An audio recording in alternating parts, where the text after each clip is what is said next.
Assalamualaikum warahmatullahi wabarakatuh. Alhamdulillahi rabbil alamin. Wassalatu wassalamu ala sayyidina Muhammad asyrafil mursalin wa ala alihi wa ashabihi at-tayyibin at-tahirin. Allahumma la sahla illa ma ja'altahu sahla. Wa anta ya hayyu ya qayyum taj'alul hazna idza syi'ta sahla. Allahumma zakkirna ma nasina wa'allimna ma jahilna wa zidna ilma. Allahumma rzuqna al-ikhlasa fin niyyati wal qawli wal amal. Insyaallah pada pelajaran kali ini kita akan melanjutkan pembahasan mengenai hal-hal yang berkaitan dengan muamalat. Sudah sering kita ulangi tentang muamalat apa saja syarat-syarat yang harus dipenuhi sehingga muamalat itu dianggap sah. Dan apa saja syarat-syarat yang jika dilanggar maka menyebabkan muamalat tersebut menjadi tidak sah dalam sudut pandang hukum Islam. Maka harus kita perhatikan supaya kita semuanya selamat di dunia kita, insyaallah menjadi sebab keselamatan kita nanti di akhirat dari azab dan siksa di neraka.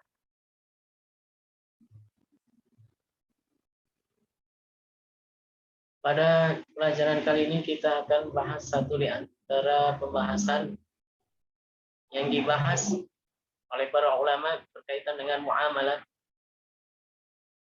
yang berkaitan dengan harta milik seseorang jika orang lain merampas secara zalim, menguasai harta milik orang lain, menjadikan itu seperti miliknya padahal hakikatnya itu adalah milik orang lain. Itu yang dalam istilah fikih disebut dengan ghasab. Al-ghasab, ya, kalau bahasa orang Indonesia biasanya banyak pesantren baca ghasab. Nah, fi'il madinya ghasaba. Nah, masdarnya al-ghasb. Itu adalah akhdhu syai'i dzulman mujaharatan. Yaitu mengambil sesuatu secara zalim, secara terang-terangan, mengambil milik orang lain yang bukan haknya, tapi secara terang-terangan, tidak sembunyi-sembunyi. Bedanya dengan sariqah. Kalau sariqah itu adalah mengambil milik orang lain secara sembunyi-sembunyi. Sama-sama diharamkan dalam Islam. Yang mengambil hak milik orang lain, merampasnya, menguasainya secara zalim, secara terang-terangan, itu disebut dengan ghasab. Pengertiannya secara syarak yaitu istilah ala haqqil ghairi udwanan, menguasai harta milik orang lain yang menjadi hak milik orang lain secara zalim.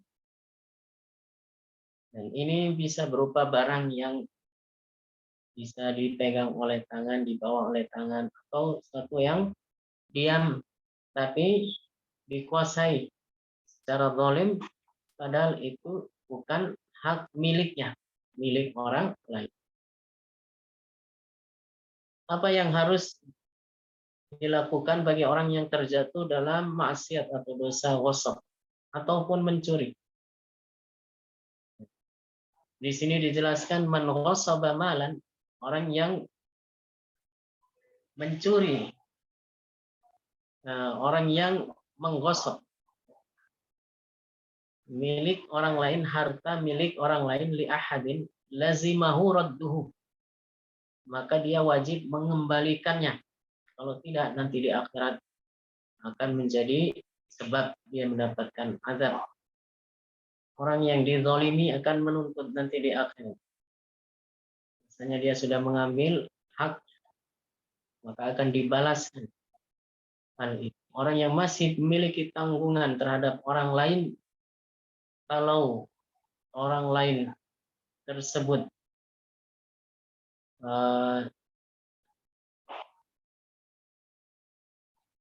orang lain tersebut yang dirampas hartanya secara zalim di akhirat, dan nanti dia akan mendapatkan pahala dan kebaikan dari orang yang menzalimi. Karena saat hidup di dunia orang ini sudah menzalimi orang lain, maka kebaikannya akan diberikan, diambil untuk orang yang dizalimi. Sebaliknya, ya,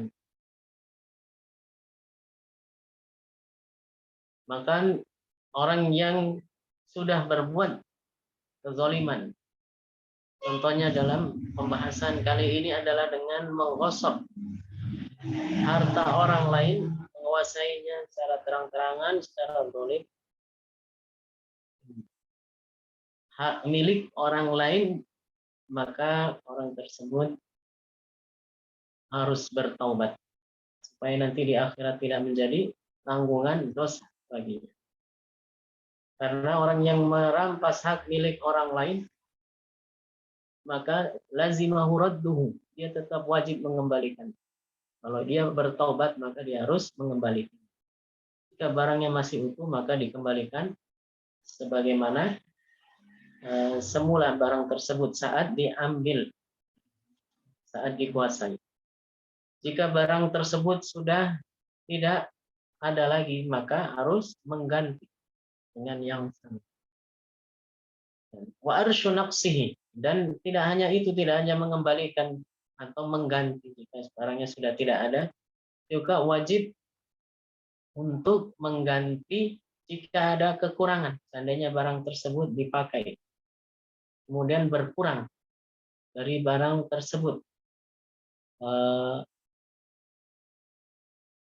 misalnya ya, pakaian kalau dipakai tentunya akan berkurang dari pakaian tersebut.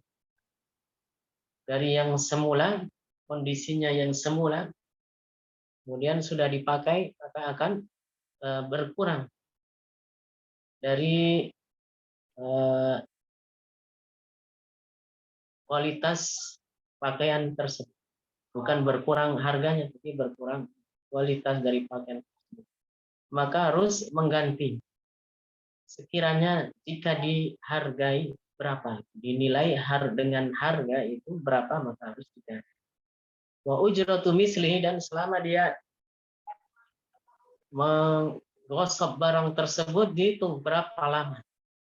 Seandainya orang menyewa barang yang sama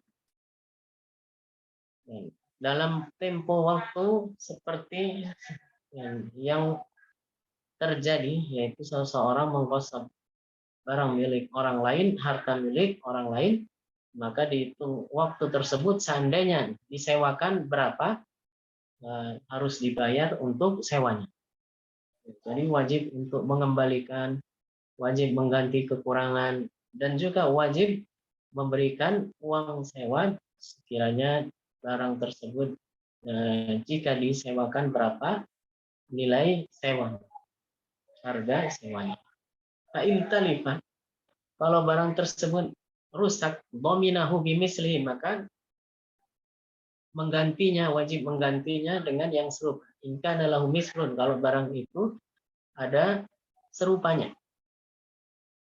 Au biqimatihi, atau kalau tidak dengan harganya. In lam yakun lahu misrun, kalau bukan suatu yang miliki serupa. Aksara ma kanat min yaumil ghasbi, itu dengan yang paling tinggi nilai dari saat diambil barang tersebut secara zalim ila yaumit talaf, sampai waktu rusak. Dilihat misalnya kapan dia menggosok, tahun 2019, sekarang 2022, ternyata dilihat harganya naik turun, dan harganya pernah naik pada tahun 2020, kemudian turun lagi seperti semula, harganya 2021, dan sampai sekarang masih tetap begitu. Maka diganti dengan harga yang paling tinggi barang tersebut, yaitu seharga saat tahun 2021. Misalnya begitu, dilihat perkembangan perubahan harga.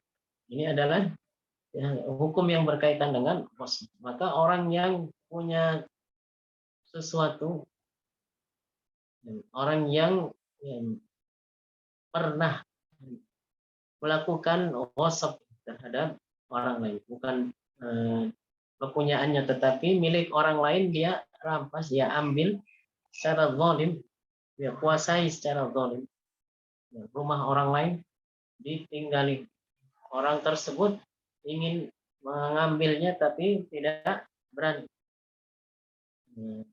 Ditempati dan dijadikan tempat tinggalnya, maka orang ini wajib untuk mengembalikan jika ada berkurang dari apa yang semula ada, misalnya gentengnya rusak kemudian sudah diganti, ya maka wajib mengganti dengan yang serupa.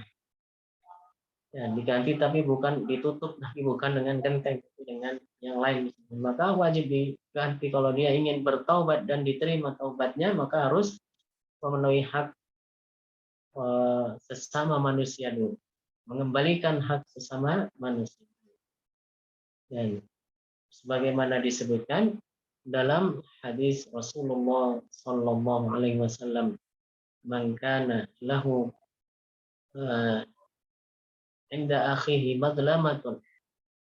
Orang yang pernah menzalimi sama saudaranya, di irdin baik, dalam kehormatannya, umalin atau hartanya, dan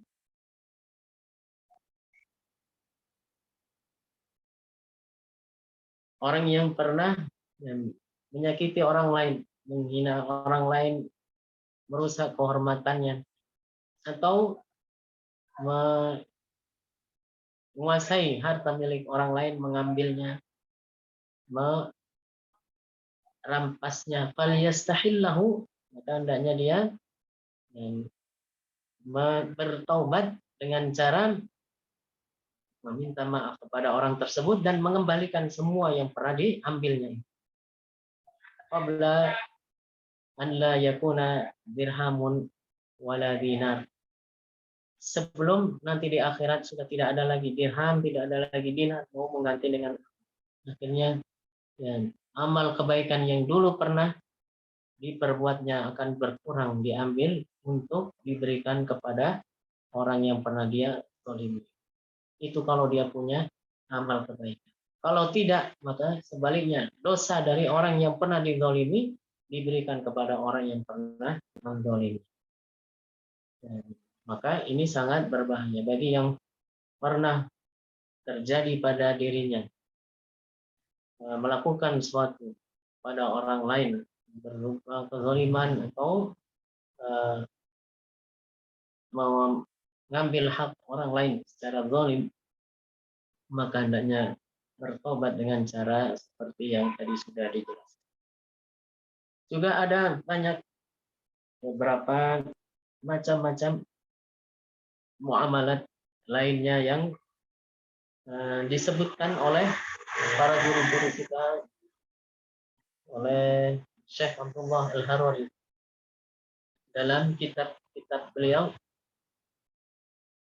selain di kitab Mukhtasar, di kitab-kitab yang lain yang menjelaskan, mensyarahi tentang Mukhtasar, seperti dalam kitab Umdah disebutkan di akhir kitab, wa kadza jumlatun minal muamalat, begitu juga beberapa contoh dari muamalat ahli hadzal zaman, orang yang hidup di masa sekarang ini, wa aktsaruha, dan kebanyakan kharijatun an qanun syara', sudah keluar dari qanun syara'. Di antaranya adalah anwa'ut ta'minat, disebutkan oleh Syekh, macam-macam bentuk asuransi allati ta'arufuha fi hadzal zaman, yang banyak dilakukan oleh orang-orang di masa sekarang ini. Ta'minis sayyarah, seperti asuransi mobil, ta'minil bada'i al-mustajlabah, atau asuransi ya barang-barang dagangan. Wa ma yusammunahu at-ta'min 'alal hayat, sampai apa yang ya dikenal ya dengan istilah asuransi jiwa. Fayajibu 'alan man waqa'a fi dzalika ay yakhruja minhu bitaubati. Maka orang yang sudah terjatuh pada hal ini hendaknya dia bertaubat, keluar dari itu ya, dan bertaubat, tinggalkan semuanya itu dan bertaubat. Nah, kecuali ya, jika terpaksa mengikuti asuransi, misalnya dicontohkan oleh Syekh illa an yahilla liman la yumakkanu min syira'is sayyarah illa bi tariqit ta'min. Ada orang ya di peraturan sebagian tempat itu mensyaratkan bahwasanya kalau mau beli kendaraan, beli mobil maka harus ada asuransinya. Padahal kita tidak menginginkan itu. Ya, maka terpaksa kalau tidak mengikuti tidak bisa membeli. Maka yang seperti ini dibolehkan bagi seseorang untuk mengikuti itu. Tapi ya, dengan tidak meridhoi dalam hati. Ya, muamalat yang semacam ini yang dilarang dalam syariat. Adapun dia melakukan ini cuma karena terpaksa. Ya, termasuk dalam kondisi yang terpaksa, yang darurat, yang dipaksa untuk melakukan. Kemudian ya, dia melakukan itu dan apa yang dia bayarkan, ataupun misalnya apa yang dia berikan saat misalnya terjadi klaim atau kecelakaan, maka tidak mengambil kecuali apa yang sudah diberikan, dibayar. Ya, tidak mengambil kecuali sekiranya uang yang pernah dibayarkan, tidak lebih dari, supaya selamat dari muamalat yang diharamkan. Ada beberapa macam lagi muamalat, untuk contoh-contoh yang berlaku di kalangan sebagian masyarakat yang itu keluar dari aturan-aturan hukum yang sah dalam hukum fikih Islam. Di antaranya yang sering terjadi yang dicontohkan seperti yang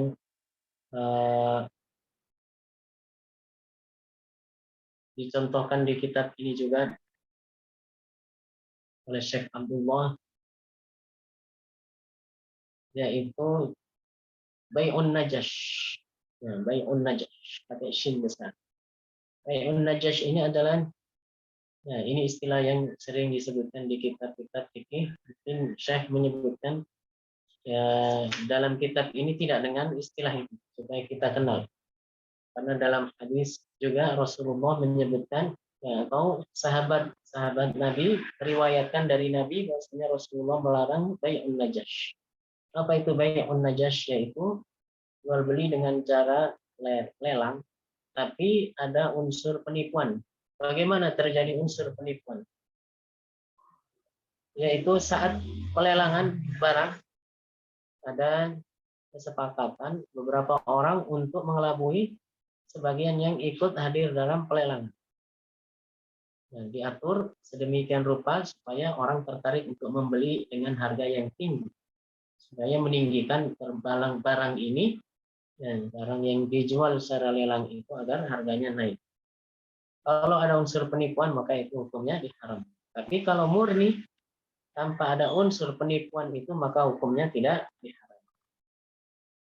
Juga ada istilah yang jual beli yang diharamkan yang lainnya, misalnya bai'ul 'ainah.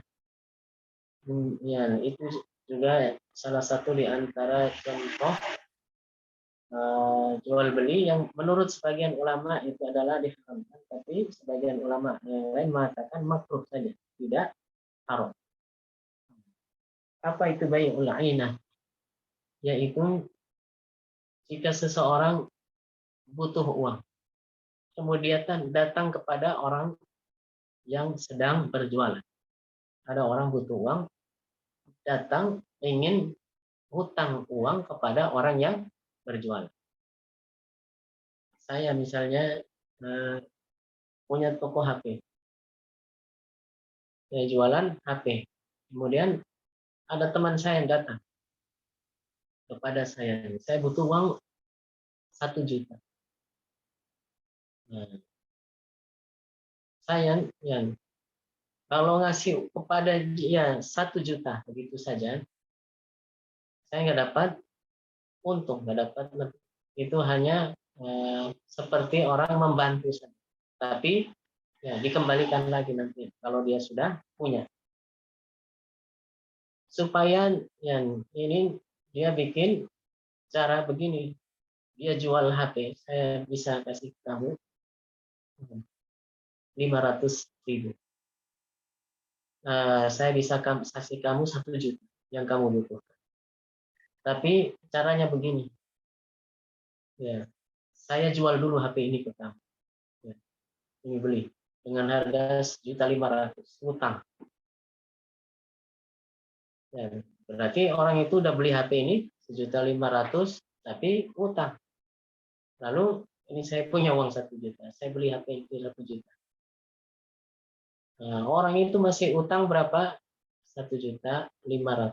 Dia cuma dapat uang 1 juta seperti yang dia inginkan. Yang seperti ini menurut Imam Syafi'i hukumnya makruh. Meskipun itu sah, boleh, ya, karena bukan utang yang ada bunganya. Tapi ini adalah keuntungan dari orang berjualan HP. Tapi ya, seakan-akan ada apa hilah menyiasati agar ini didapatkan keuntungan 500.000 dari lebih dengan cara menjual HP yang seharusnya harganya cuma 1 juta dijual 1.500.000 karena orang tadi utang ya kepepet ya dia nerima aja lalu HP dibeli lagi dengan harga 1 juta dia dapat uang cash 1 juta tapi masih utang apa 1.500.000 ya, cuma dapat 1 juta ya, tapi dia nanti bayarnya berapa 500 ya masih utang 500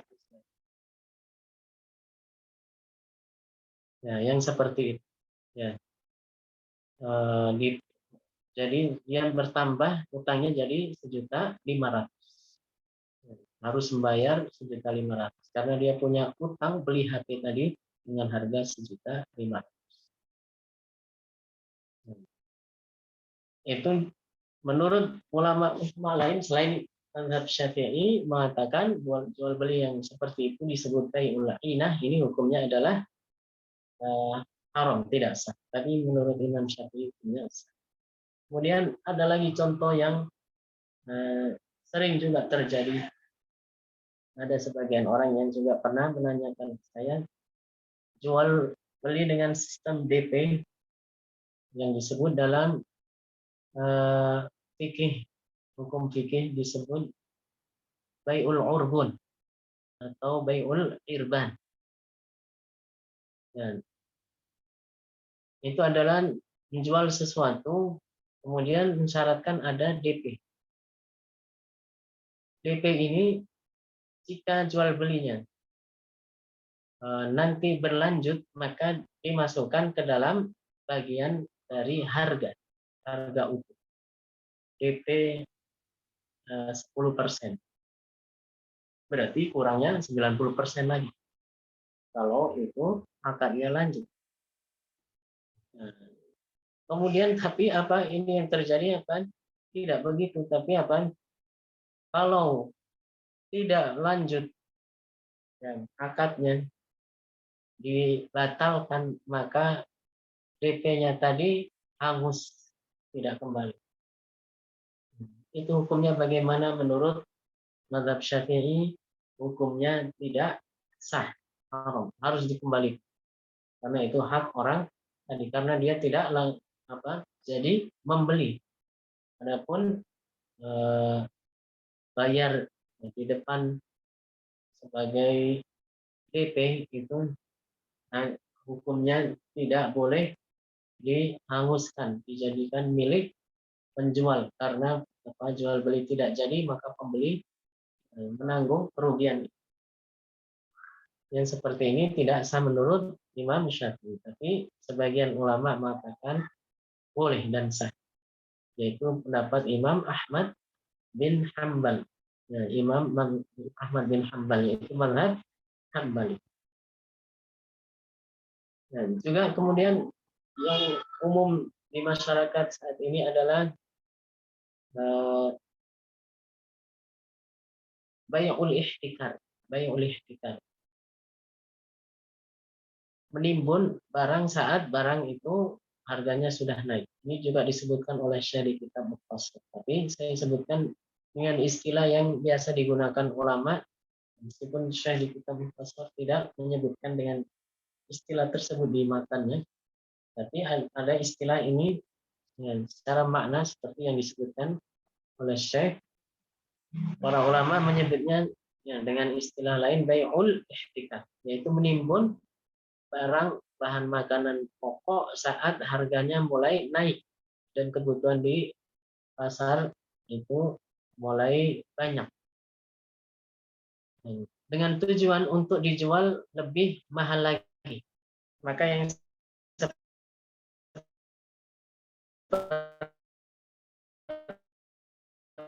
seperti itu hukumnya adalah termasuk juga di antara muamalat yang tidak diperbolehkan, dan ini dilakukan menurut undang-undang perekonomian yang yang dikendalikan oleh pemerintah di suatu negara. Itu adalah penentuan harga, tas'ir, atau dalam bahasa Arab disebut dengan tas'ir. Dalam hukum fikih Islam yang berkaitan dengan muamalat itu tidak ada namanya tas'ir, penentuan harga. Semua harus mengikuti harga itu. Semua penjual yang mau menjual nggak boleh lebih dari harga tersebut, harus ikut sama. Makanya sekarang ini BBM naik, semuanya ikut naik. Ya. Padahal ya, karena ada ketentuan harga. Nah, yang seperti itu ya, menaikkan harga dalam Islam itu hukumnya tidak dilarang. Mencari keuntungan sebanyak-banyaknya tidak dilarang. Meskipun di pasar itu harga yang dipakai oleh banyak orang itu adalah misalnya 50.000. Tapi orang ini menjualnya 100.000 sendiri. Boleh-boleh saja dalam Islam. Tidak boleh ada pemaksaan untuk mengikuti menentukan harga tertentu sebagai harga jual. Dan itu dalam Islam tidak ada ketentuan seperti itu. Dalam hadis Rasulullah SAW pernah diminta oleh para sahabat untuk menentukan harga, tapi beliau menjawab dengan hadis innallaha huwal musa'id. Allah Subhanahu wa taala memberi kebebasan bagi kita. Hanya seperti itu untuk menjual dengan harga yang kita inginkan. Yang siapapun yang menjualnya itu menginginkan. Meskipun itu mengambil keuntungan berlipat-lipat. Berbeda dengan yang. Atau ya meskipun dia menjual dengan harga yang lebih murah. Sekarang kan banyak seperti itu. Ya, itu hukumnya boleh. Jadi supaya orang tidak salah paham. Sebagian orang menganggap bahwasanya mengambil keuntungan lebih karena faktor tertentu. Misalnya karena di mall yang harga gorengan itu kalau di luar cuma 1.000, di mall jadi 3.000. Ya. Di misalnya mana sekolah harusnya di luar harganya 500, di sekolah jadi 1.000. Ya itu hak mereka yang menjual dengan harga yang seperti itu. Tidak menjadi masalah. Atau sebagian orang menjual dengan harga yang rendah. lebih rendah, keuntungan yang dia peroleh mungkin cuma 1.000, 2.000, 3.000. Sementara yang lain mengambil keuntungan lebih dari itu. Maka itu pun hukumnya dalam Islam tidak masalah. Artinya boleh-boleh saja. Karena dalam Islam itu ada kebebasan bagi seseorang yang ingin melakukan jual beli, yang ingin menjual suatu barang, maka bagi dia untuk menghargai barang tersebut sesuai dengan yang dia inginkan. Tidak boleh ada penentuan, ya, itu dalam Islam. Ini seperti itu. Ya, nanti insya Allah kita bahas lagi hal-hal yang berkaitan dengan muamalah. Meskipun ini dalam kitab ini sudah habis pembahasannya, namun insya Allah nanti kita bahas lagi. Bisa jadi kita ulang lagi atau kita kembangkan lagi pembahasan tentang muamalat, karena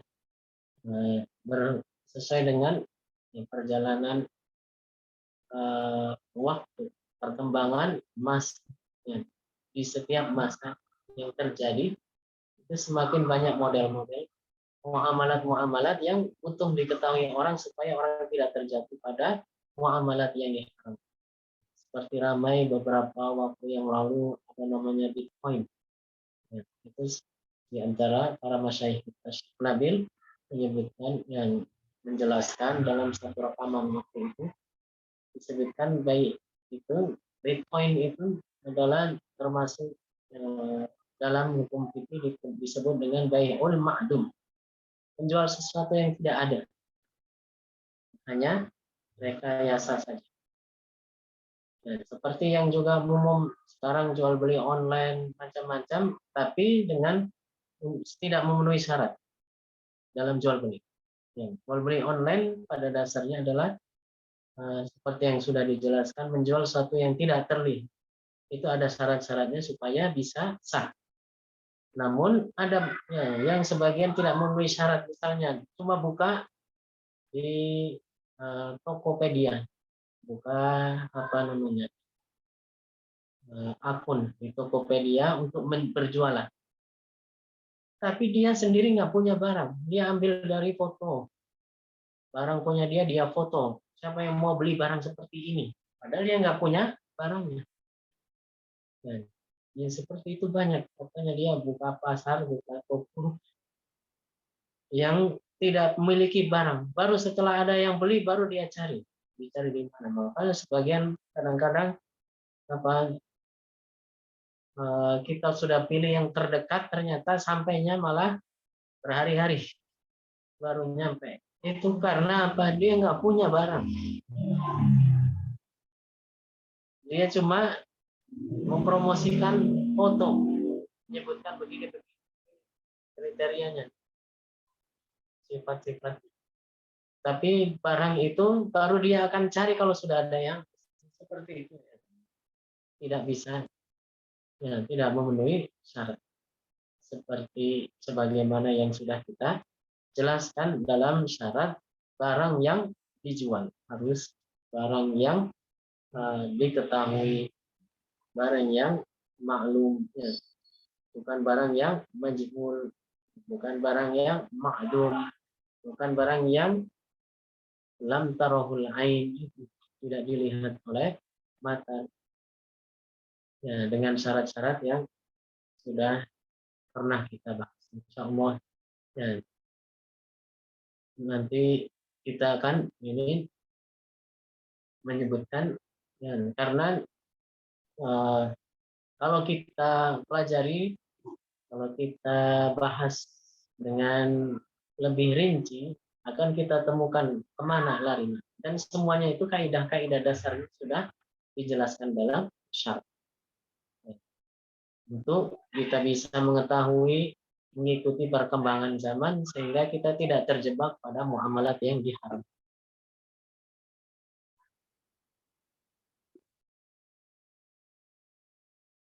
Kayak jual beli yang disebut istilah ihtikar, apa bisa dijelaskan apa itu ihtikar? Ihtikar itu adalah dari menimbun saat barang itu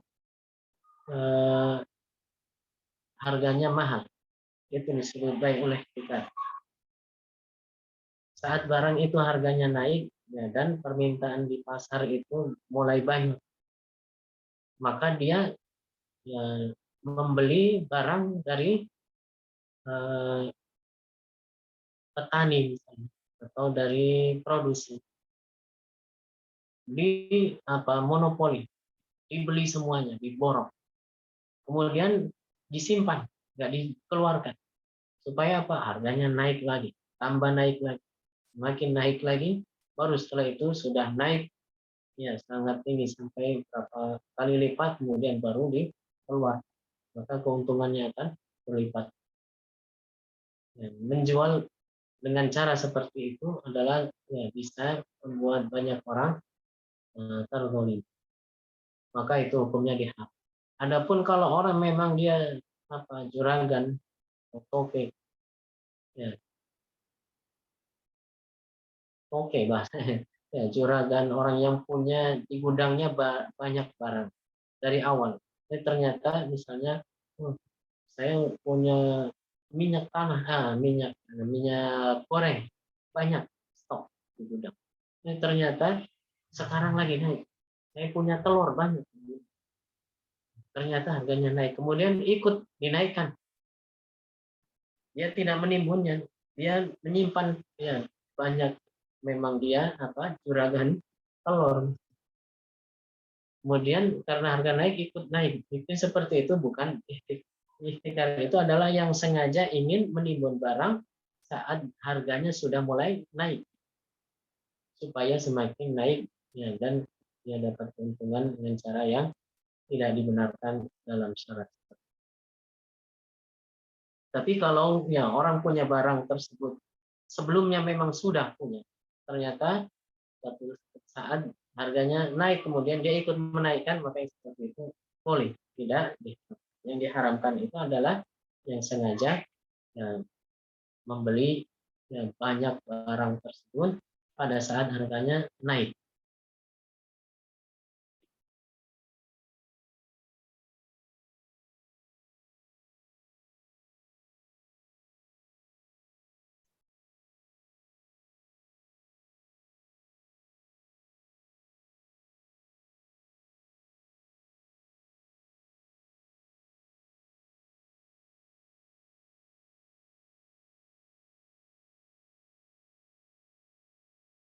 Dan kalau anak sudah menjelaskan kepada orang tua, misalnya itu hukumnya haram, ya, maka bagi anak itu sudah melaksanakan tugas.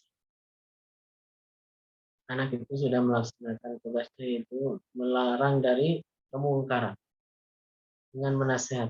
Jika memang tidak bisa dengan kekuatan, maka dengan perkataan menasihat. Kalau tetap, ya, dilakukan, maka itu, ya, tidak terkena dosa anak tersebut, karena sudah menasihati orang tuanya yang melakukan transaksi yang riba, atau, ya, jadi pinjam uang tapi ada hubungan.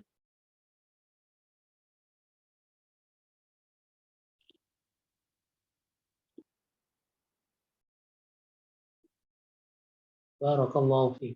Amin wa fiik. Kalau sudah, ya, kita cukupkan sampai di sini untuk pelajaran pada malam hari ini. Semoga bermanfaat bagi kita semuanya. Mari kita tutup dengan baca tahlil dan sholawat. La ilaha illallah. Allahumma salli ala sayyidina Muhammad wa ala alihi wa sahbihi wa sallim. Rabbi ighfirli wa alhamdulillahi rabbil alamin. Wassalamu alaikum warahmatullahi wabarakatuh.